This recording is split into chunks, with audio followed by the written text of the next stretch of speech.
Students, I am your science teacher Manisha Verma. You all are welcome in my online classes. Today's topic is sound and class is 8th. बच्चों, हमने पिछली video में sound के बारे में discuss किया. अब हम लोग साउंड के बारे में आगे भी डिस्कस करेंगे. इसलिए जिसने फर्स्ट वीडियो नहीं देखी प्लीज़ उसे आप देख लीजिए, जिससे आपकी चैप्टर की कंटिन्यूटी बनी रहे. सो today's topic is sound needs a medium for propagation. Sound को प्रोपेगेट होने के लिए, चलने के लिए मीडियम की आवश्यकता पड़ती है. इसके लिए जब आप अपने फ्रेंड को जो कि कुछ दूर पे खड़ा है उसको जब आप बुलाते हैं तो वो सुन लेता है. इससे क्या पता चलता है कि साउंड ट्रैवल करती है एक जगह से दूसरी जगह पर. तो इसके लिए now let's do an activity. एक सबसे पहले मेटल का या ग्लास या कांच का एक आप ग्लास ले लीजिए, कोई टम्बलर ले लीजिए और इसमें आप बिल्कुल इसको ड्राई कर लीजिए. क्योंकि आपको इसमें सेल फ़ोन रखना है. अब आप इसमें एक सेल फ़ोन रख दीजिए.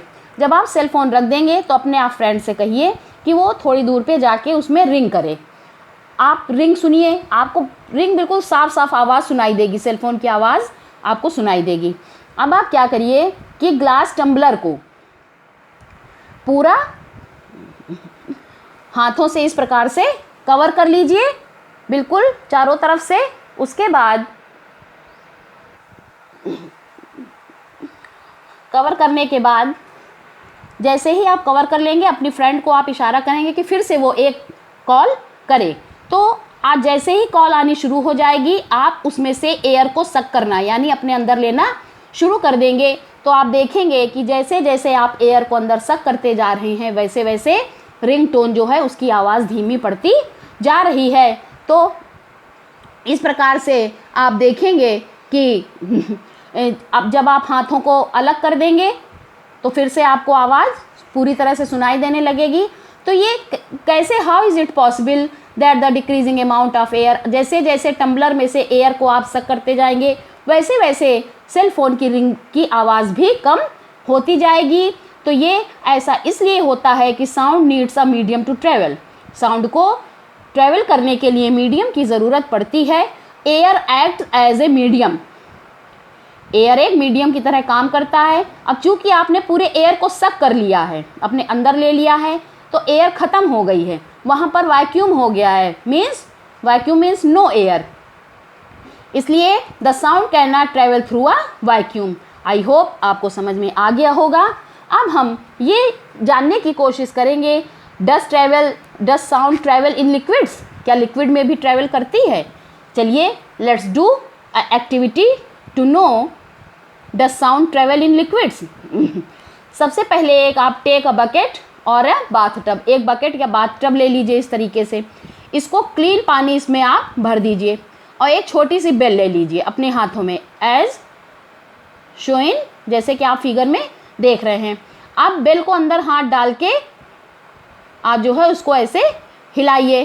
और ये आपको ध्यान रहना चाहिए कि बेल किसी भी बर्तन की किसी भी सरफेस को टच नहीं होनी चाहिए.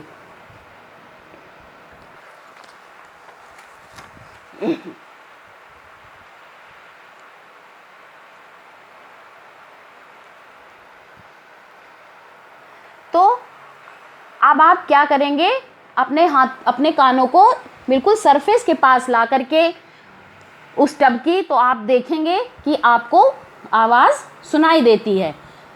इसका मतलब क्या है कि साउंड जो है वो लिक्विड से भी ट्रैवल कर सकती हैं.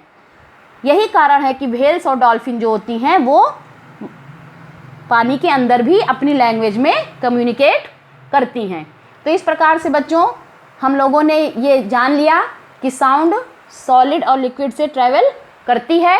अब हम ये जानेंगे, आइए अब देखते हैं एक और हम लोग सॉलिड के द्वारा साउंड कैसे ट्रैवल करती है. टेक अ मीटर स्केल और ए लॉन्ग मेटल रॉड. एक मीटर स्केल या लॉन्ग रॉड ले लीजिए और अपने फ्रेंड से कहिए कि उसको होल्ड करे और अपने ईयर पे लगाए. अब क्या करिए, दूसरे एंड पर उसको आप ऐसे टैप करिए उस पर या स्क्रैच करिए. तो इसमें कह रहे हैं कि can you here the sound of scratching, क्या आपको स्क्रैचिंग की आवाज़ सुनाई पड़ती है? अपने फ्रेंड से पूछिए, ज़रूर सुनाई पड़ती है। अब आप यही एक्टिविटी अपने डेस्क से भी कर सकते हैं। एक किनारे पर कान रखिए अपना, दूसरे से टैप करने को बोलिए, ऐसे ऐसे ऐसे ऐसे, इस प्रकार से टैप करिए तो इसमें आप देखेंगे कि वो उसको आवाज़ सुनाई पड़ती है। आप मेटल की टेबल या वुडन टेबल से भी कर सकते हैं। इससे पता चलता है कि sound can travel through solids also. In fact वास्तव में sound can travel through any solid, किसी भी सॉलिड से ट्रेवल कर सकती है। You can perform interesting activities to show that sound can travel through strings. अब आप इस एक्टिविटी के द्वारा जान सकते हैं कि स्ट्रिंग्स के द्वारा भी साउंड ट्रेवल कर सकती है। तो इन्होंने देखिए एक टॉय टेलीफोन बनाया है, आराम से ये 2 डिब्बे ले लिए हैं इन्होंने, एक धागे से इसको ज्वाइंट कर दिया है, इधर बोलेंगे तो इधर सुनाई पड़ेगा। अब बच्चों, you have learned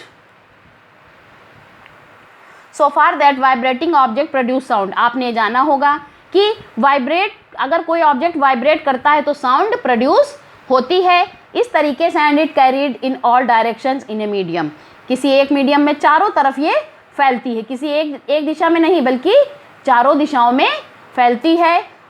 the medium could be A gas, liquid और ए सॉलिड। ये मीडियम सॉलिड भी हो सकता है, लिक्विड भी हो सकता है, गैस भी हो सकता है। बच्चों, जब हम लोग बातें करते हैं तो हमारे चारों ओर एयर है यानी गैस है, तो ये गैस के द्वारा साउंड ट्रेवल करती है। But how do we hear, हम इसको कैसे सुनते हैं? Now we will discuss about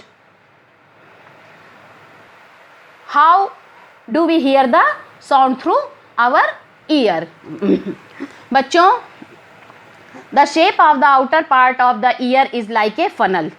हमारे जो कान का बाहरी हिस्सा होता है वो एक फनल की तरह होता है। जब साउंड इंटर करती है इसके अंदर तो ये एक कैनाल के द्वारा ट्रैवल करती हुई एक थिन स्ट्रेच्ड मेम्ब्रेन होती है, ईयर ड्रम तक पहुंचती है और इसका बहुत ही इंपॉर्टेंट फंक्शन होता है। तो ईयर ड्रम का क्या फंक्शन होता है? क्योंकि ear drum is a very important organ of our ear, so we need to understand how the ear drum works. So इसको समझने के लिए हमें एक एक्टिविटी करनी होगी। Now let's do activity.